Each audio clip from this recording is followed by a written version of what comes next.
O primeiro século terminou com a Igreja sofrendo perseguição, mas se expandindo conforme fugiam para regiões afastadas dos grandes centros ou se escondendo em catacumbas, que eram cemitérios.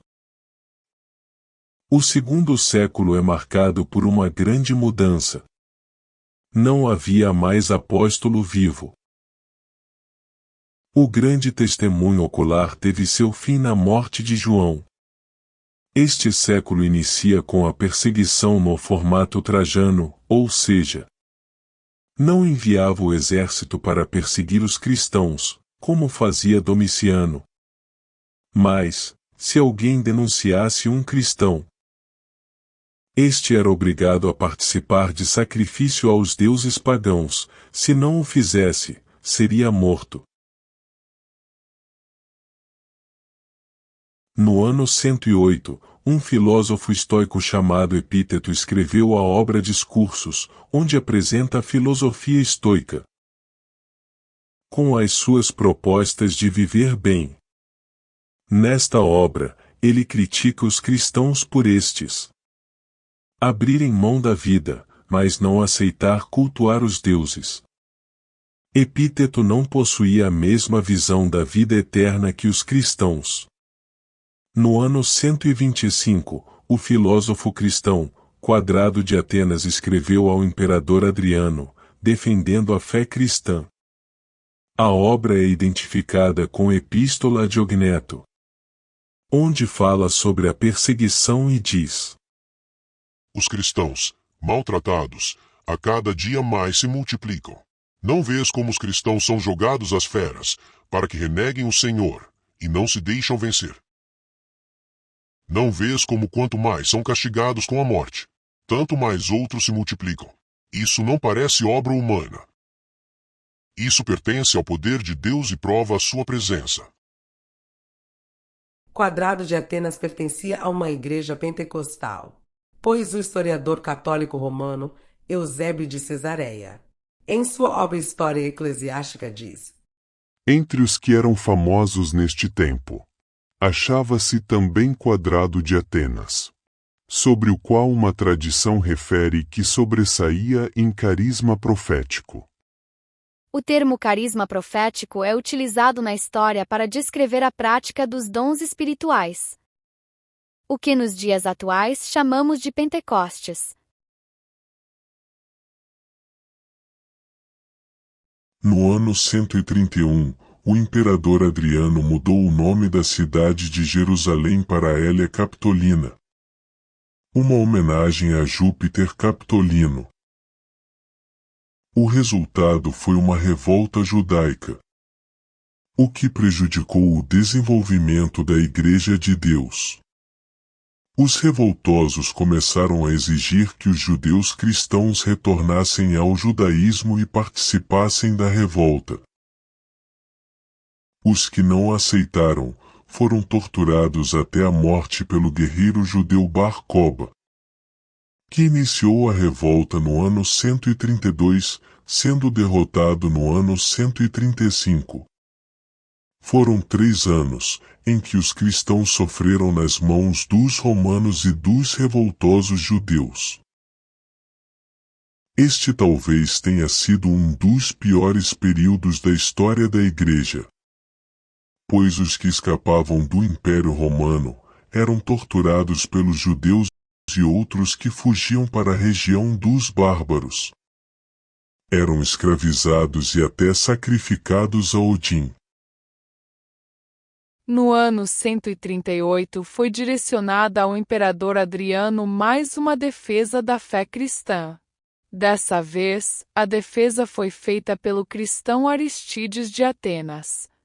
Ele compara os deuses romanos ao Deus cristão e afirma que a ordem extrema que as estrelas, o sol e a lua seguem no céu foi determinada pelo Deus cristão, ou seja, aquilo que os romanos chamavam de deuses, foram criados e ordenados pelo Deus cristão.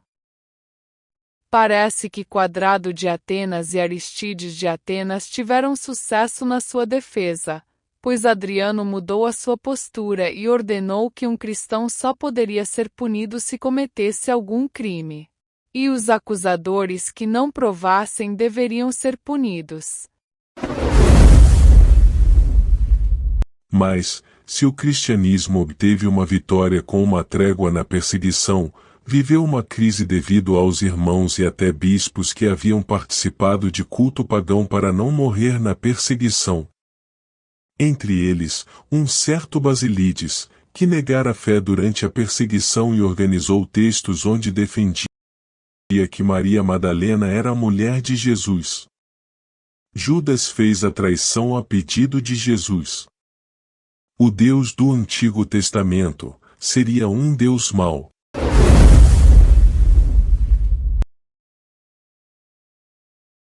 O historiador Eusébio de Cesareia descreve o ensino de Basílides e ensinava que comer alimentos oferecidos aos ídolos e renegar despreocupadamente a fé com juramento em tempos de perseguição eram atos sem importância. Aqueles que negaram a fé durante a perseguição foram chamados de lapsis, ou seja, caídos. Esse tema causou grande divisão na Igreja, ainda no segundo século.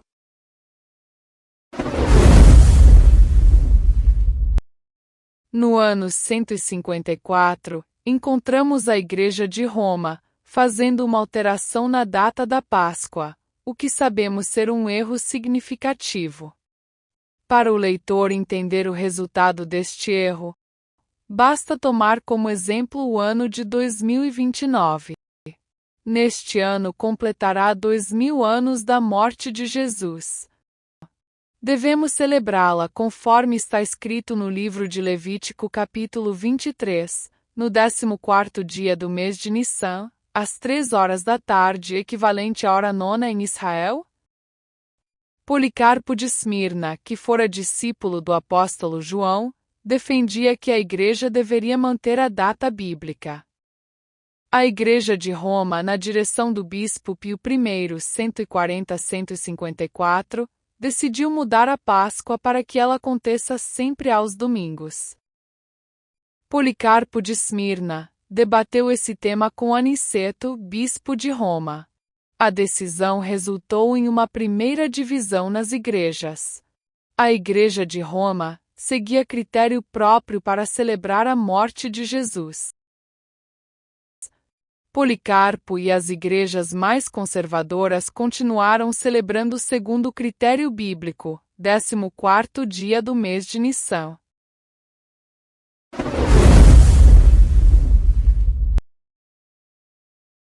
No ano 155, a Igreja sofreu um grande impacto com o martírio de Policarpo, que fora o grande líder da Igreja após a morte do apóstolo João. O historiador católico Eusébio de Cesareia descreve o martírio desse homem de Deus. Enquanto orava, numa visão que teve à noite 3 dias antes de sua prisão, quando viu que o travesseiro de sua cabeceira se consumia completamente abrasado pelo fogo. Despertado pelo fato, logo interpretou para os presentes o ocorrido, quase adivinhando o futuro, e anunciou claramente aos circunstantes que ele haveria de morrer por Cristo no fogo. Juntamente com Policarpo foi martirizado outro discípulo do apóstolo João, Pápias de Alexandria. Pápias deixou um escrito afirmando que o apóstolo João lhe explicará Apocalipse capítulo 20, e afirmava que, e depois da ressurreição dentre os mortos, haverá um milênio, e que o reino de Cristo se estabelecerá fisicamente sobre esta terra. Doutrina que foi negada mais tarde pelos romanos.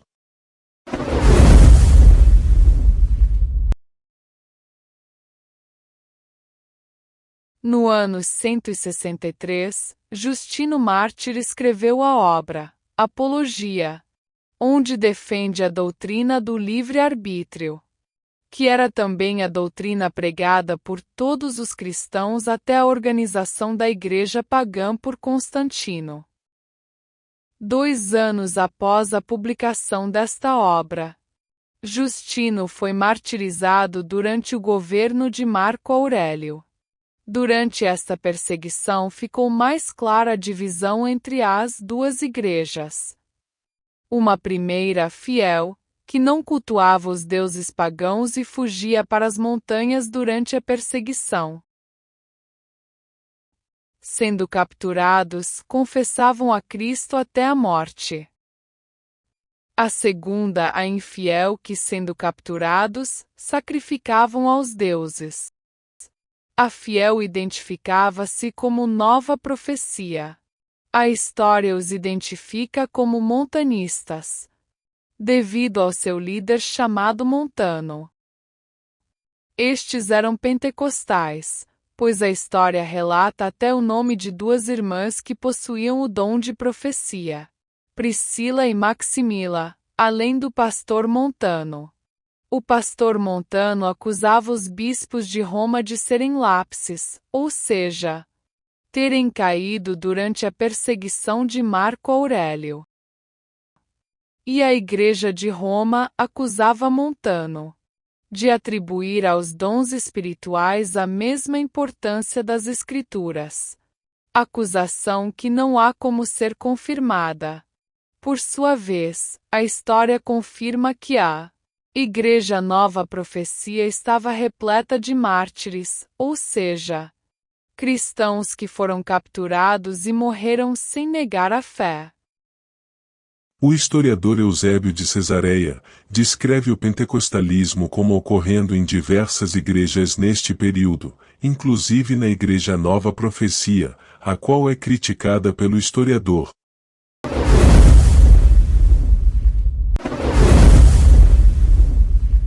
No ano de 166, teve início a Grande Peste, que aumentou significativamente a perseguição, pois os sacerdotes pagãos acusavam os cristãos de serem os responsáveis por não reconhecerem seus deuses. A peste durou 14 anos, terminando no ano 180. No ano 171, se destacava o teólogo Taciano, que fora discípulo de Justino Mártir, mas, após a morte do seu mestre, começou a pregar heresias. Taciano não morreu na perseguição feita ao seu mestre e aos seus companheiros, tudo indica, aceitou adorar os deuses para não ser martirizado, daí a razão para se tornar um herege, adotando doutrinas gnósticas. Essa heresia foi fundada pelo mago Simão, conforme relatado no livro de Atos dos Apóstolos, capítulo 8, versículos 9 a 24. O gnosticismo defendia a doutrina do purgatório, que foi inserida na Igreja de Roma durante o governo de Constantino. Acreditavam também na doutrina da predestinação, que foi inserida na Igreja de Roma nos dias de Agostinho de Hipona. Essas duas doutrinas são originariamente gnósticas.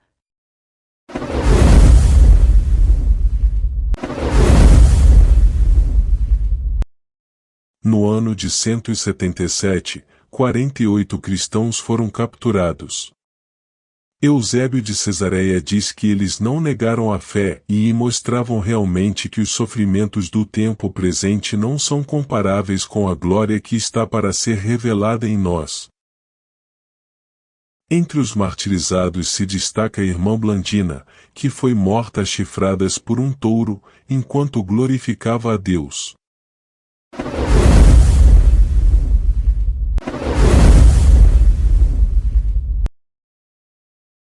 No ano 180, último ano do governo do imperador Marco Aurélio, um pastor chamado Esperato e 11 membros da sua igreja foram executados em Cili, na África. Ao tomar conhecimento da condenação à morte, por se recusar a prestar culto aos deuses, todos disseram, graças a Deus. A peste se encerra neste ano 180. Marcando este ano de maneira especial. Foi um período de grande sofrimento, pois os cristãos eram acusados de serem os responsáveis pela peste. No fim do seu governo, o imperador Marco Aurélio mudou a sua atitude em relação aos cristãos. O historiador romano Cássio Dio conta que o imperador Marco Aurélio pediu a alguns soldados cristãos que fizessem uma intercessão. O resultado foi a vitória sobre o inimigo, que foi atingido por uma tempestade. O ano 180 também ficou marcado pela morte de Hegesipo, que publicou uma história da Igreja em 5 volumes, que infelizmente se perdeu. Ainda em 180 foi publicado o Cânone de Meliton, listando os livros do Antigo Testamento que a Igreja utilizava.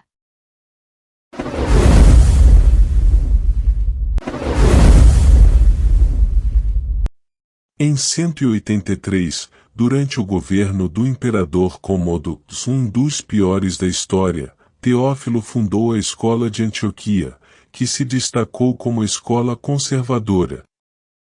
A cidade de Antioquia se destacava desde os dias do apóstolo Paulo, que se reunia nesta cidade para estudo das Escrituras, conforme registrado no livro de Atos dos Apóstolos, capítulo 13, versículo 1.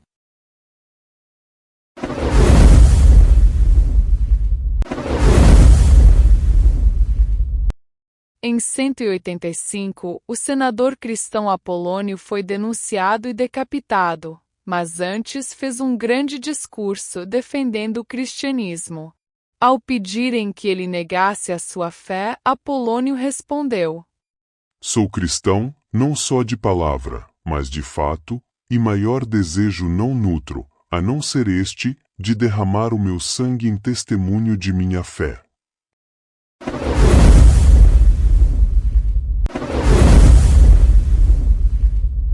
No ano 189, o respeitado Irineu de Lyon, discípulo de Policarpo, que era discípulo do apóstolo João, escreveu uma crítica a Eleutério, bispo de Roma. Este havia ameaçado excluir as igrejas que não adotavam a data da Páscoa de Roma, que eram as igrejas chamadas Nova Profecia. Eleutério ouviu a repreensão e voltou atrás. Irineu escreveu a obra contra as heresias, organizada em 5 volumes, tratando de doutrinas diversas.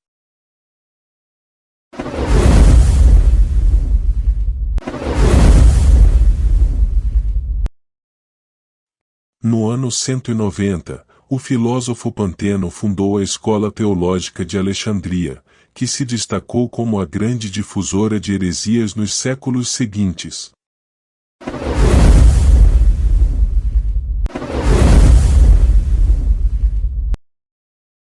No ano 197, Tertuliano, servindo a Igreja de Roma, escreveu a Apologia, considerada uma das grandes obras em defesa da fé cristã. Conclusão. O segundo século intercalou períodos de maior e menor perseguição, gerando muitos mártires, mas também muitos traditores, ou seja, cristãos que negavam a fé e participavam de culto pagão, gerando igrejas apóstatas, principalmente em Roma e Alexandria. O século também apresentou grandes obras em defesa da fé cristã. O terceiro século nos reserva novos eventos sobre a Igreja cristã.